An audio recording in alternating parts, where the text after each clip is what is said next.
आज हम कंटिन्यू करेंगे processing of sugar cane. Sugar cane के प्रोसेसिंग में पहला स्टेप जो आता है वो होता है जूस को एक्सट्रैक्ट करना, गन्ने का रस निकालना। The first step towards processing of sugar cane is the extraction of juice. In sugar mills canes are first carried to crushers. Sugar mills के अंदर ले जा करके सबसे पहले शुगर केन्स को क्रशर्स में डाला जाता है, where they are torn into small pieces, जहाँ पर वो छोटे छोटे टुकड़ों में टूट जाते हैं। And then they are passed through heavy grooved steel rollers. उसके बाद उनको स्टील रोलर्स में से पास कराया जाता है ताकि उनमें से जूस स्क्वीज आउट हो सके, निकल सके।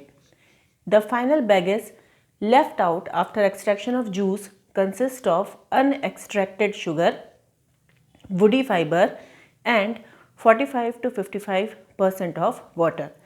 तो जूस एक्सट्रैक्ट करने के बाद जो फाइनल बैगेस बच जाता है, कचरा बच जाता है, उसके अंदर अनएक्सट्रैक्टेड शुगर प्रेजेंट होता है, वुडी फाइबर्स प्रेजेंट होते हैं और 45 से 55% पानी भी उसमें पाया जाता है। This is used to manufacture paper और एज अ फ्यूल। तो ये जो हमारे पास बैगेस बचता है जूस निकालने के बाद, गन्ने का जो कचरा बचता है, उसको हम पेपर बनाने के लिए, पेपर के मैन्युफैक्चरिंग के लिए और फ्यूल के रूप में, ईंधन के रूप में भी काम में लेते हैं। The expressed juice is dark greyish sweet liquid containing sucrose and other sugars, proteins, gums, organic acids, minerals, colouring materials, dirt and other materials. जो जूस हम निकालते हैं वो डार्क ग्रे कलर का मीठा लिक्विड होता है जिसमें सुक्रोज और उसके अलावा कुछ दूसरी शुगर्स पाई जाती हैं। इसके अलावा उनमें protein, gums, organic acids, minerals, colouring material, dirt और कुछ और मटीरियल्स भी पाए जाते हैं। Next is purification of juice. So the juice is immediately processed to prevent fermentation।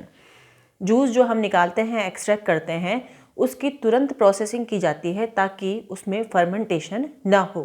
It involves following steps. First is clarification. In this process both soluble and insoluble impurities are removed. तो जैसे कि नाम से पता लग रहा है, clarification, इस प्रोसेस में हम जितनी भी सॉल्यूबल और इनसॉल्यूबल इम्प्योरिटीज जूस में प्रेजेंट होती हैं उनको रिमूव करते हैं।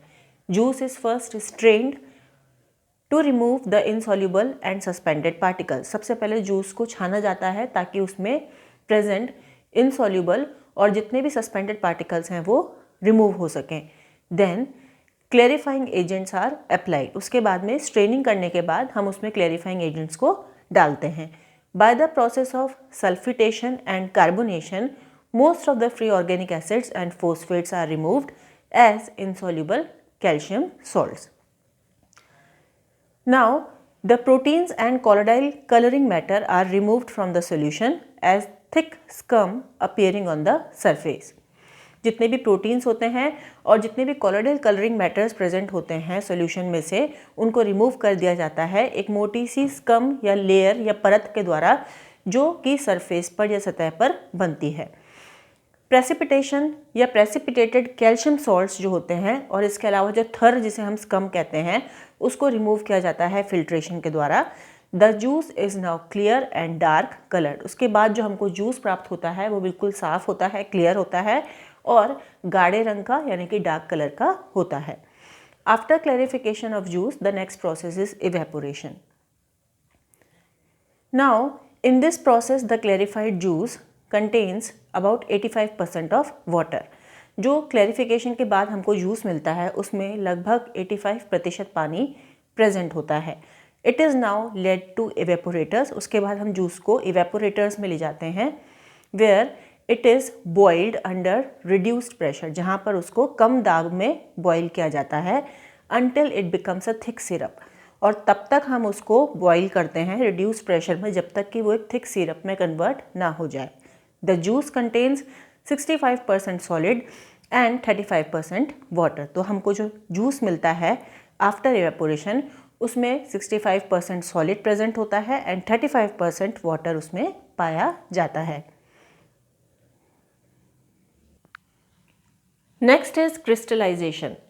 The juice is finally concentrated in vacuum pans. जो जूस हमको मिला है उसे हम वैक्यूम पेन्स में कंसनट्रेट करने के लिए रखते हैं to a density that causes sugar to crystallise form thick syrup.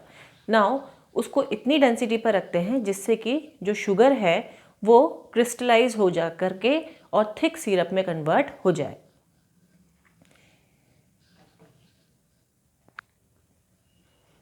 Now जैसे ही वैक्यूम पेन्स में डालने पर शुगर जो है वो थिक सिरप से क्रिस्टल्स में बदल जाती है, जैसे कि शक्कर हमें मिलती है उस फॉर्म में हमें मिल जाती है, वैसे उसके बाद में सेंट्रीफ्यूगेशन किया जाता है सेंट्रीफ्यूज के द्वारा। तो ये जो सेंट्रीफ्यूज मशीन होती है ये सेपरेट कर देती है मोलेसिस को फ्रॉम शुगर क्रिस्टल्स। शुगर के जो क्रिस्टल्स हमको प्राप्त होते हैं उनसे शीरे को यानी कि मोलेसिस को सेपरेट करने का काम सेंट्रीफ्यूज द्वारा किया जाता है। द रॉ शुगर दस obtained is brown in colour and is about 96% pure. तो इस प्रोसेस के बाद हमको जो रॉ शुगर प्राप्त होती है वो ब्राउन रंग की होती है, भूरे रंग की होती है और लगभग 96% प्योर कहलाती है। क्रिस्टलाइजेशन के बाद नेक्स्ट प्रोसेस आता है रिफाइनिंग। इस प्रोसेस में adhering film of molasses is remove. जो चिपकी हुई परत होती है शीरे की मोलेसिस की उसको हटाया जाता है from the surface of raw sugar crystals. It is done by repeated washing, recrystallisation and decolourisation with carbon. तो ये करने के लिए, ऐसा करने के लिए, मोलेसिस की फिल्म को हटाने के लिए हमें रिपीटेड वॉशिंग करनी पड़ती है, रिक्रिस्टलाइजेशन करना पड़ता है और कार्बन के साथ में डीकलराइजेशन करना पड़ता है। The clear syrup after vacuum concentration is centrifuge. जो हमको क्लियर सिरप प्राप्त होता है वैक्यूम कंसनट्रेशन के बाद में उसको सेंट्रीफ्यूज कराया जाता है so that pure sparkling white crystals of sugar separate out, ताकि सेंट्रीफ्यूगेशन के बाद हमको बिल्कुल प्योर चमकदार वाइट रंग के शुगर के क्रिस्टल्स मिल सकें, प्राप्त हो सकें। The sugar crystals are then dried in large rotary dryers. Sugar के क्रिस्टल्स जो हमको मिलते हैं उनको हम ड्राई कर देते हैं, सुखाते हैं बड़े बड़े रोटरी ड्रायर्स में डाल के। रिफाइंड शुगर जो हमको मिलती है उसे पैक किया जाता है लंप की फॉर्म में, ग्रेन्यूल्स की फॉर्म में या फिर पाउडर्ड फॉर्म में। Some of the highest yielding varieties of sugarcane developed in India are CO419, CO622, CO658, CO712, B14, HM320. Now, the disease-resistant varieties of sugarcane developed in India are CO331, CO213 and CO349. Some other varieties that are commonly cultivated in India are CO313, CO421, CO449, CO658, CO775, CO785 and CO1007. Next is the uses of sugarcane. First is the cane sugar is sweet crystalline substance and is an important source of energy in human diet. Second use is that it is widely used in manufacture of soft drinks, chocolates, ice creams, etc. Sugarcane juice is also used for preparing gur or jaggery. Now the leaves of sugarcane are used as a substitute for diesel to power diesel generators. Molasses और शीरा जिसको हम कहते हैं, it is used as a foodstuff for candy making and also for cooking purpose. Next is potato. Now the botanical name of potato, which is a major form of vegetable, is Solanum tuberosum. The family is Solanaceae and the vernacular name of potato is aloo. Potato is native of high Andes in South America. Native माना जाता है ये South America के high Andes का। Potato was unknown to the world before 16th century. 16वीं शताब्दी से पहले इसके बारे में पूरे विश्व में कोई जानकारी नहीं थी.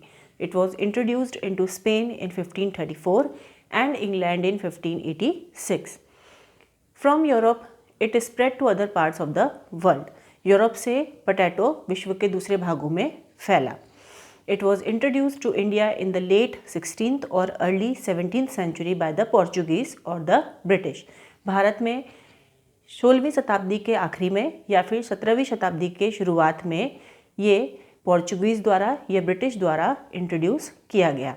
Now it is widely cultivated throughout the world. आज ये पूरे विश्व में कल्टिवेट किया जाता है. चीफली यूरोप में, रशिया में, Poland, Africa, USA, China, India, Japan, Turkey और कोरिया में इसे कल्टिवेट किया जाता है. India is among the 5 major potato producing countries of the world. Bharat 5 major potato producing countries में से एक है. And its contributes to over 5% of the world production. और पूरे विश्व के उत्पादकता का 5% भाग जो है वो भारत कॉन्ट्रीब्यूट करता है.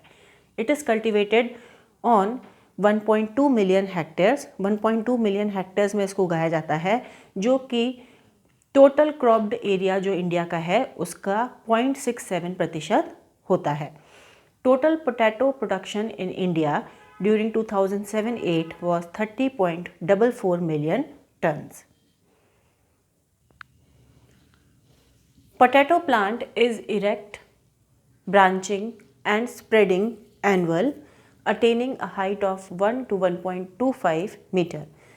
पोटैटो का पौधा इरेक्ट यानी कि सीधा, ब्रांचिंग यानी कि ब्रांच शाखित और फैलने वाला एनुअल प्लांट होता है जिसकी हाइट लगभग 1 से 1.25 मीटर तक जाती है. The leaves are pinnately compound. इसकी पत्तियां पिन्नेटली कंपाउंड होती हैं एंड डेंसली हेरी होती हैं. बहुत ज़्यादा इनमें रोम पाए जाते हैं जब ये यंग होती हैं. The tubers are greatly enlarge. इसके ट्यूबर्स बहुत बड़े होते हैं. एनलार्ज अंडरग्राउंड स्टेम्स होते हैं एंड दे बियर बर्ड्स. और इनमें बर्ड्स पाई जाती हैं जिन्हें हम आइज़ या आँख कहते हैं. In the axil of scale like leaves, जो कि स्केल लाइक लीव्स की एक्सिल्स में बनती हैं. नाउ ये जो स्केल लाइक लीव्स होती हैं ये जल्द ही गिर जाती हैं, झड़ जाती हैं और एक स्कार यानी कि धब्बा छोड़ देती हैं. Size, shape and colour of tubers varies according to cultivars. किस तरह का कल्टीवार है उस पर डिपेंड करता है ट्यूबर्स का साइज, शेप और colour. The flowers are borne in terminal clusters and the fruit is called berry.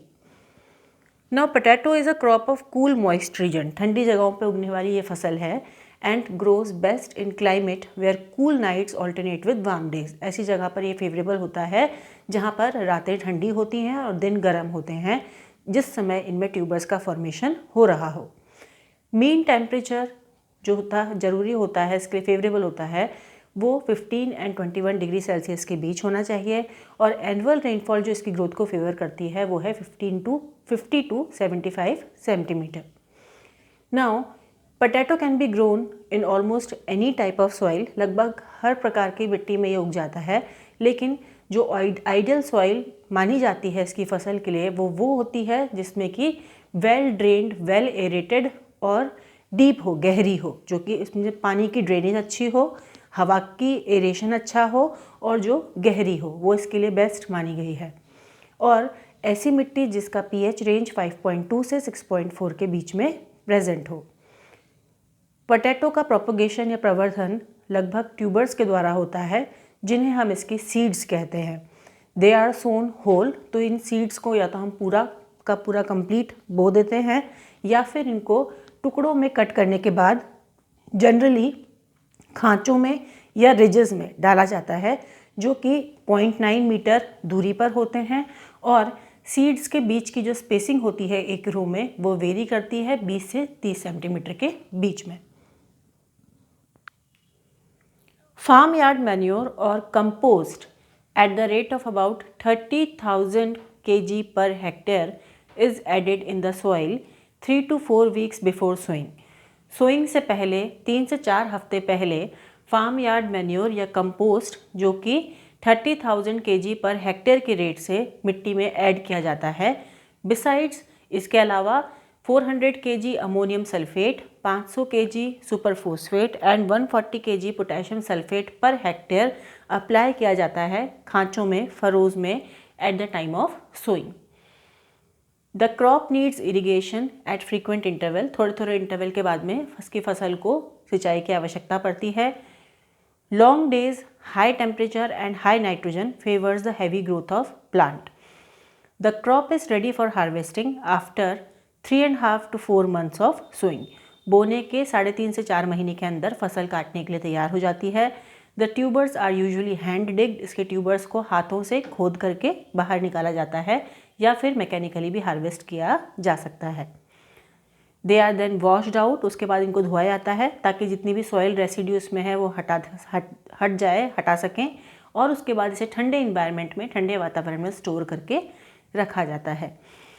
CPRI that is Central Potato Research Institute जो कि शिमला में है, and AICPIP that is All India Coordination Potato Improvement Project under the horticulture division जो कि शिमला में है, are the pioneer institutions in potato research. Now Kufri Jyoti and Kufri Badshah ये 2 most suitable varieties हैं पोटैटो की जिन्हें काम में लिया जाता है टिश्यू कल्चर में and for production of disease free and healthy tubers जिन्हें कॉमर्शियल कल्टीवेशन में काम में लिया जाता है. On an average, potato tubers contains 75% moisture, 22% carbohydrate, 1.5% protein, 0.1% fats, 0.6% minerals and 0.4% fibers. They also contain various vitamins, especially vitamin A and vitamin C.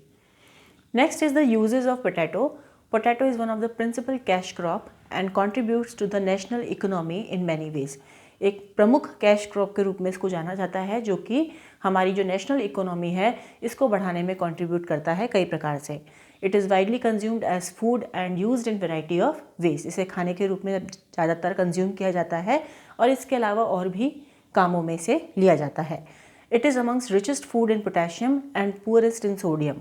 सबसे ज़्यादा मात्रा में इसमें पोटेशियम पाया जाता है, वहीं सोडियम इसके अंदर बहुत नेग्लिजिबल अमाउंट में प्रेजेंट होता है. It is good for patients suffering from hyper acidity.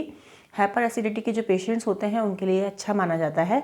Boiled potatoes excellent diet का काम करता है पेशेंट्स के लिए that are suffering from high blood pressure.